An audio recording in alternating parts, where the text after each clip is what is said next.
Hi everyone, welcome back to Coffee, Books, and Rain. I'm Rachel, and with me is little Leo, who is wondering if I have some sort of snack for him. I do not, but I did angle the camera just in a little bit of a different way so I can let you guys see him. Sometimes y'all are curious about the pups. So Argos is on the bed asleep on my pillow. Leo was a little pouty on a previous record, so thought I would bring him over here just so he could hang out and maybe do a snooze. Who knows? But I've got my water, not coffee, but it's still tasty. I've got books, and I definitely don't have rain at the moment. It is. It was supposed to thunderstorm earlier today, and then it lasted for about, I don't know, 5 minutes, and then it just blew right past, and now it's sunny again. So I was fibbed too because I really planned on recording when it was when it was all rainy and stormy. By the time I got all my stuff out, no more rain or storm. But let's dive into the book Bodies and Battlements by Elizabeth Penney. Now, this is the first in a new series, and I really had a great time. I do think that cozy mystery, cozy murder mysteries are some of my favorite genre. They are so quick and easy to read. They are usually fairly low stakes, and you just kind of have a cute little story, which I know it's terrible to say that when we deal with a murder mystery, but sometimes they just do it in really cute, clever ways. And this kind of reminded me of, let's see, just recently I read a book where like a wedding was going to take place at like this castle. And this is like, and anyway, the wedding party was the one or ones that were I guess, the finding the body, the investigating, all this sort of stuff. So we turn it a little bit, and we have the hotel Airbnb owner, and her name is Nora, and she is the owner of this castle. So we have just finished kind of converting it into this like picturesque sort of Airbnb. She's got some of her first guests showing up, and she's excited. She's a little nervous because it's really her first foray into it. They only have like 3 rooms right now. There's like the red room, which is like the king's room, the white room, which is like the knight's room, or no, the white room is the queen's room, and then there is like the knight's room, which is like the single room. But anyway, let's dive into the summary, and then we'll talk about all the details. First, in a new cozy mystery series by Elizabeth Penney, investigates a suspicious murder in a haunted British castle turned bed and breakfast. Herbalist Nora Asquith is delighted to welcome Ravensea Castle's first guest to the picturesque village of Monkwell, Yorkshire. After 1,000 years of ownership, her family has decided to convert the castle into a bed and breakfast. But when Hilda Dibble, a self-appointed local luminary, is found dead in the knot garden the next morning, and I don't know what a knot garden is, so I may have to just look that up. Nora's business is not only at risk, she's a prime suspect. Hilda had opposed the hotel plan every step of the way, and although she didn't succeed in stopping the venture, her disagreements with Nora seem only to further her motive.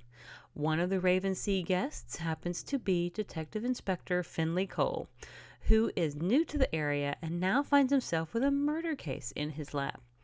Nora and her actress sister Tamsin decide to investigate for themselves.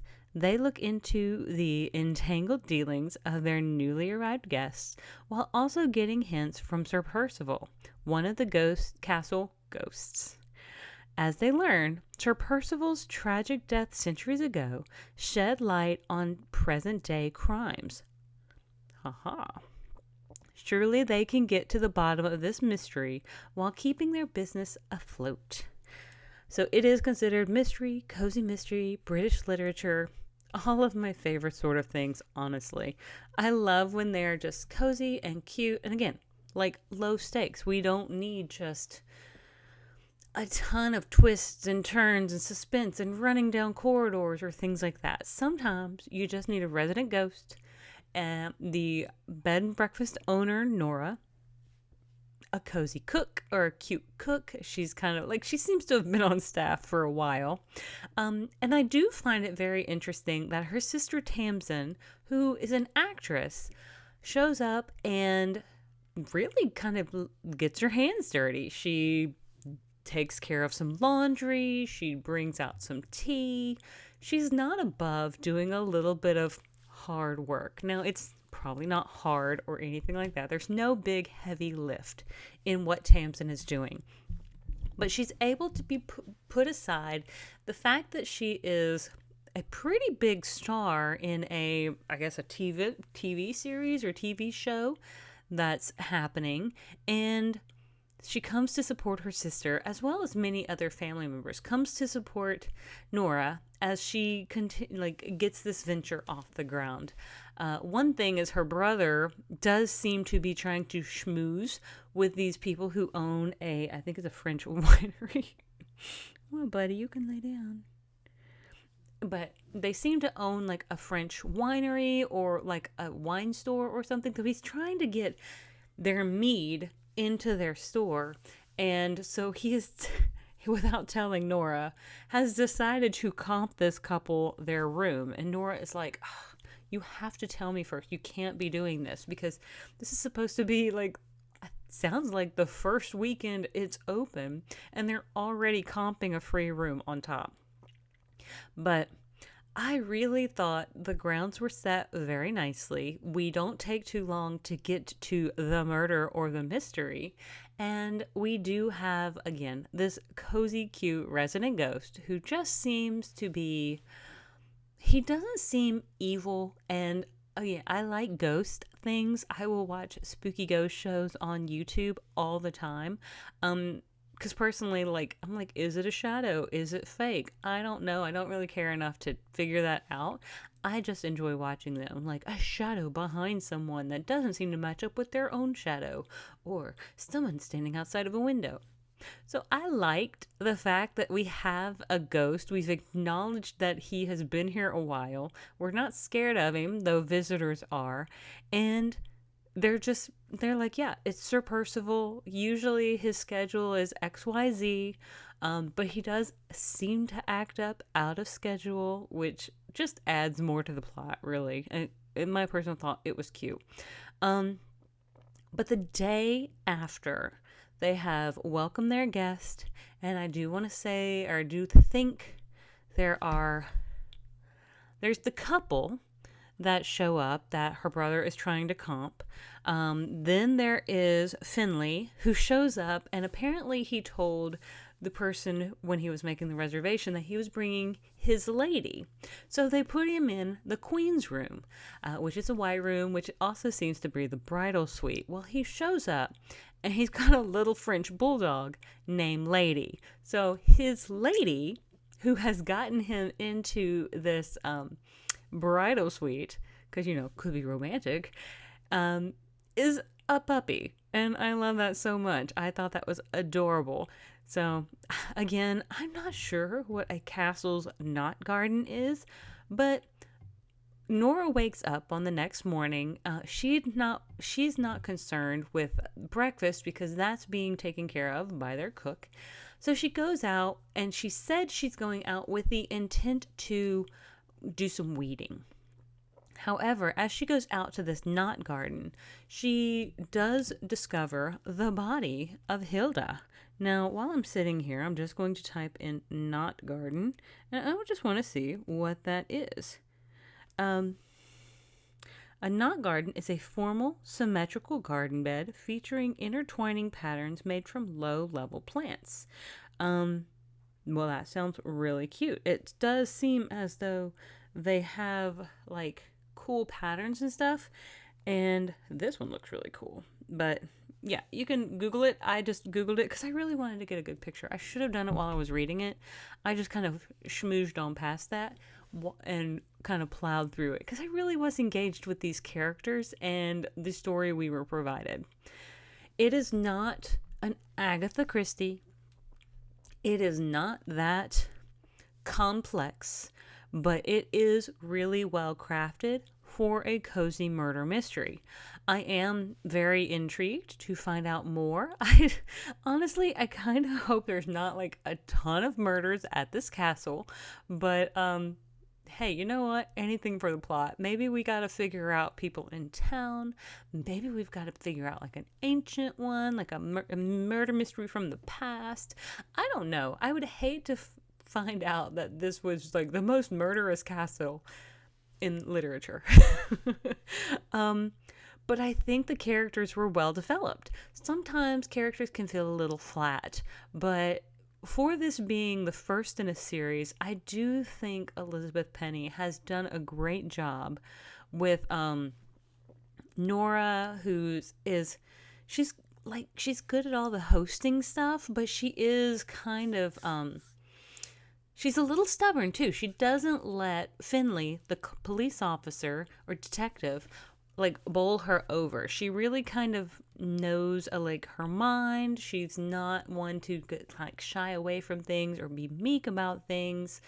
And she does like she makes her own products. Like there was one point where she mentions how she makes like all the soaps for the Airbnb. I keep saying Airbnb, but it's a bed and breakfast. So I do think it's a little different when it's like I don't think the host has to be present at an Airbnb, but it does seem as though maybe in a traditional bed and breakfast, the host may usually be found on site. I know I've had dreams or what have you, aspirations is the word I was trying to look for, of opening a bed and breakfast where I would live maybe on the upper floor or something of that nature and rent the other rooms in order to have a coffee shop and all that stuff. Anyway, I think that was also one of the reasons that I liked this book so much, is because I kind of felt a little kindred to Nora, who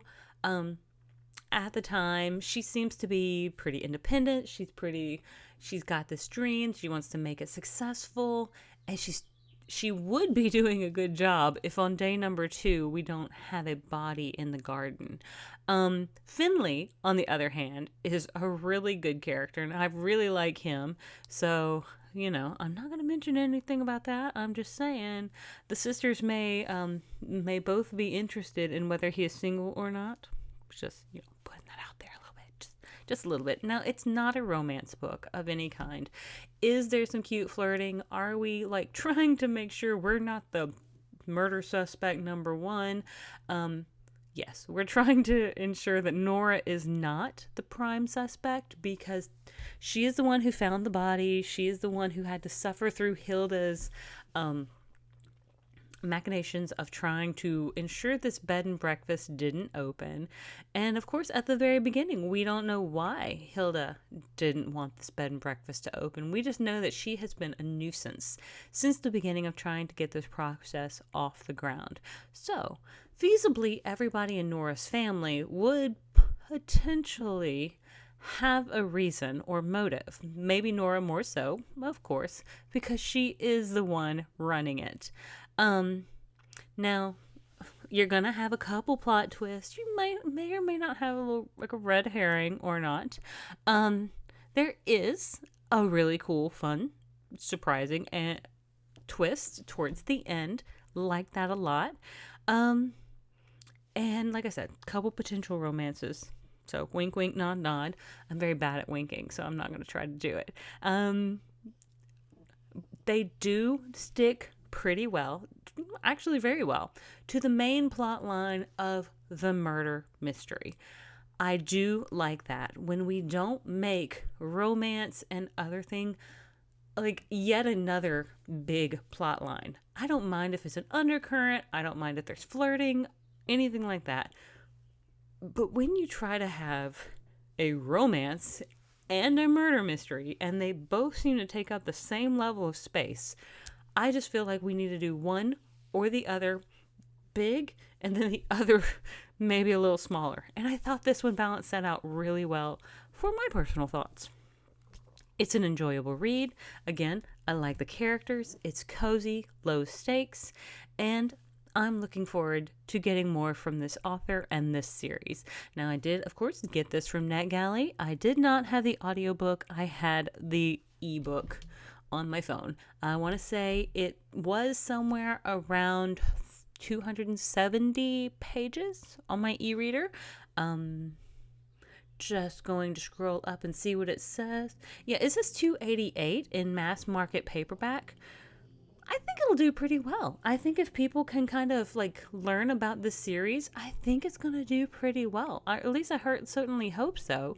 Because again, I would love to get more from this author, and it does it does seem that Elizabeth Penney has written quite a few. Just kind of looking at her stats on Goodreads, says she's written 92 books, something around there.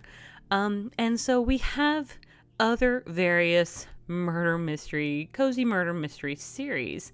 I did not know, but I guess I need to find her and dive into some of her other works while I wait for book 2 in this series. But with all of that being said, I do want to thank you all so much for tuning in. If you have not liked and subscribed already, I hope you will. And thank you so much for joining me and little Leo, who is looking at the bed where his brother is, even though he told me just a few minutes ago he wanted to join me. So that's on him, not on me. But thank you for joining me on this journey, and I will see you guys on the next page. Have a great one. Bye.